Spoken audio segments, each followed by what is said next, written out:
الحمد للہ رب العالمین والصلاة والسلام علی سید الانبیاء والمرسلین اما بعد۔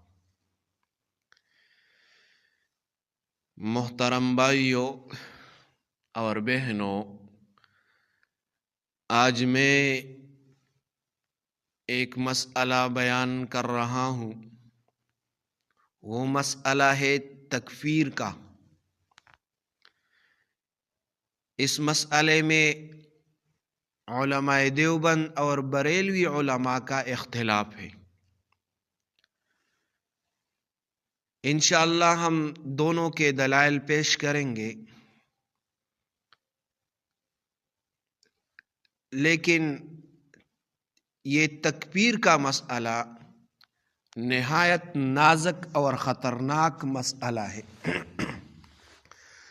اہل سنت والجماعت کے نزدیک غلط عقیدہ بدعت ہو سکتا ہے، کفر قرار دینا الگ چیز ہے۔ اسی لیے ائمہ نے تکفیر میں شدید احتیاط لازم قرار دی ہے۔ تو یہ مسئلہ ہم بیان کریں گے، لیکن اس سے پہلے آپ لوگ ہمیں سپورٹ دیں اور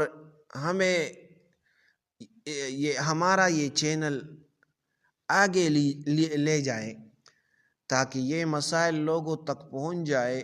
بعض لوگ ہیں عوام جو نہیں سمجھتے عقیدہ کے بارے میں، تو آپ برائے مہربانی کر کے ہمارا اس چینل کو سبسکرائب کریں تاکہ یہ ویڈیو زیادہ سے زیادہ لوگوں تک پہنچ جائے۔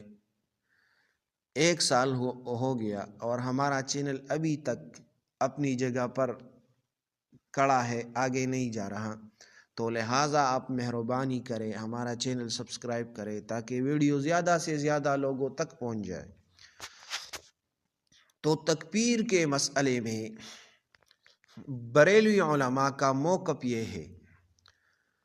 بریلوی علماء کا کہنا ہے کہ نبی کریم صلی اللہ علیہ وسلم کی شان میں ادنا گستاخی کفر ہے۔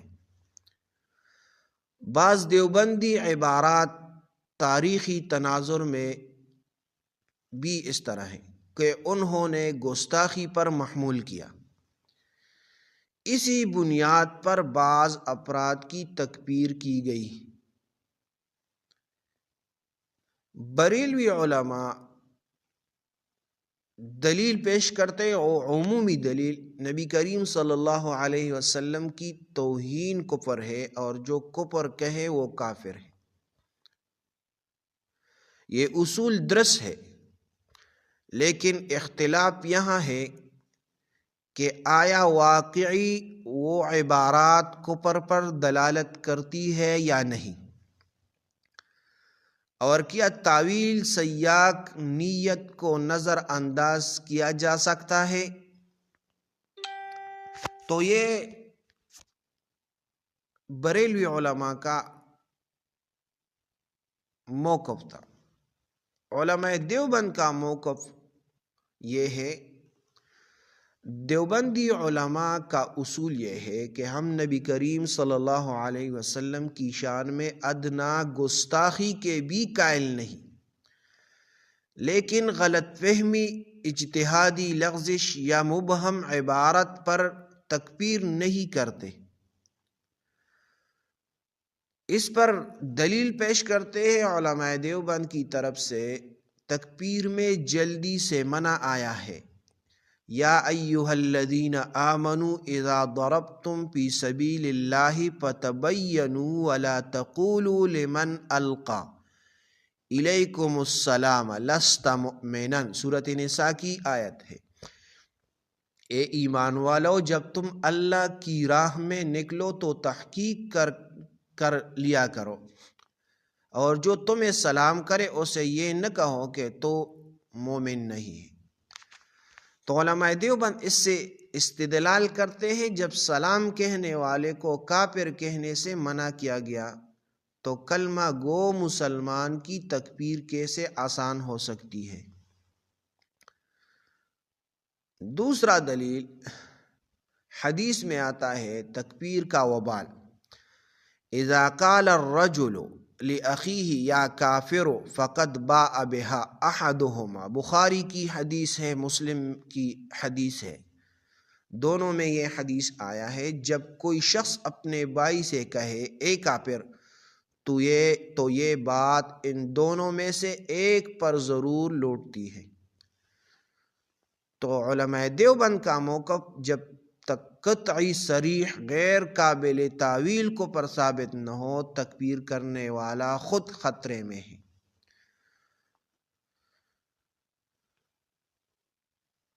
تیسرا دلیل، نبی کریم صلی اللہ علیہ وسلم نے تکبیر سے روکا، من رما مؤمنا بکفر فہو کقتلہ، بخاری کی حدیث ہے، جس نے کسی مومن پر کفر کا الزام لگایا گویا اس نے اسے قتل کر دیا۔ یہی دیوبندی اصول ہے تکبیر آخری حد تک۔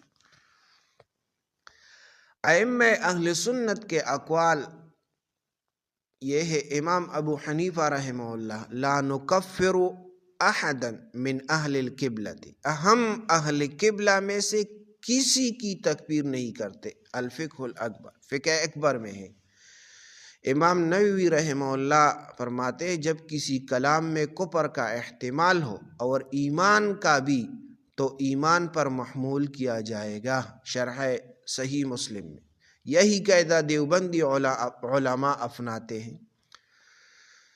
دیوبندی اصول کا خلاصہ یہ ہوا کہ نبی کریم صلی اللہ علیہ وسلم کی شان میں گستاخی کفر ہے، مگر مبہم عبارت، غلط فہمی، اجتہادی لغزش، سیاق و سباق سے ہٹ کر مفہوم، فوراً تکبیر کرنا نہیں چاہیے۔ تو آخری بات یہ ہے، علماء دیوبند کا موقف، ہم گستاخ کو کافر کہتے ہیں لیکن مسلمان کو گستاخ ثابت کرنے میں 1000 بار سوچتے ہیں۔